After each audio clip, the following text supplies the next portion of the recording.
Merci, Monsieur le Président. Monsieur le député Yval Barello, et donc à travers vous, Monsieur François de Mazières, le Grand Paris des transports vise à la fois le renforcement du réseau existant et la construction d'un nouveau métro automatique. À horizon de 15 ans, 200 km de lignes seront construits, soit autant que l'ensemble des lignes du réseau actuel du métro parisien. Le volontarisme du gouvernement sur ce dossier se traduit notamment par l'accélération du calendrier de certaines lignes afin d'assurer dès 2024 la liaison aux aéroports. Cette accélération concerne aussi la desserte du plateau de Saclay par le premier tronçon de la ligne 18 d'Orly au commissariat à l'énergie atomique et aux énergies renouvelables qui sera mis en service non plus en 2027 mais dès 2024. Il s'agit ainsi d'assurer la desserte d'un pôle de développement majeur pour la région et notre pays. La totalité de la ligne jusqu'à Versailles-Chantier, soit 35,5 km de ligne, sera quant à elle bien en service d'ici 2030. C'est un engagement clair qui représente un effort considérable, plus de 3 milliards d'euros au total et près de 3 km de métro à construire par an pour ce seul ouvrage.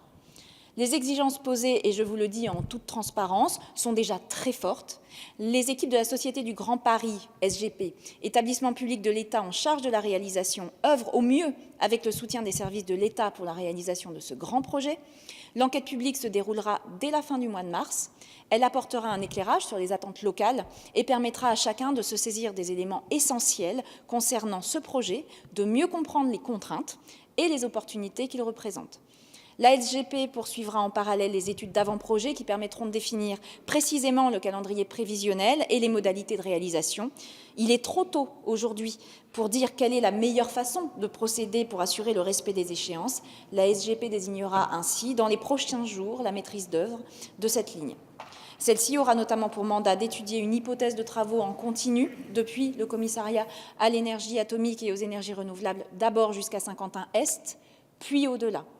Sur la base de ces éléments techniques et objectifs, le calendrier de réalisation sera soumis d'ici la fin 2017 au Conseil de surveillance de la SGP, après avis du Conseil d'administration du STIF, dans le cadre de l'approbation du dossier d'avant-projet. Soyez assurés de la totale mobilisation du gouvernement sur ce dossier. Merci. Chers collègues, vous avez la parole. C'est 202 km et 69 gares ayant été le rapporteur de cette loi en son temps. Je pense que vous avez répondu à la question de mon collègue. Je pense qu'il sera satisfait. À l'heure où je parle, il reçoit justement Philippe Yvain, qui est le président de la Cité du Grand Paris, dans sa ville de Versailles, pour l'exposition qui concerne la ligne 18. Donc je me ferai votre interprète auprès de lui. Merci. Merci, mon cher collègue. Prochaine séance cet après-midi à 15h. Questions du gouvernement. Projet de loi prorogeant l'application de la loi numéro 55-385 du 3 avril 1955 relative à l'état d'urgence. La séance est levée.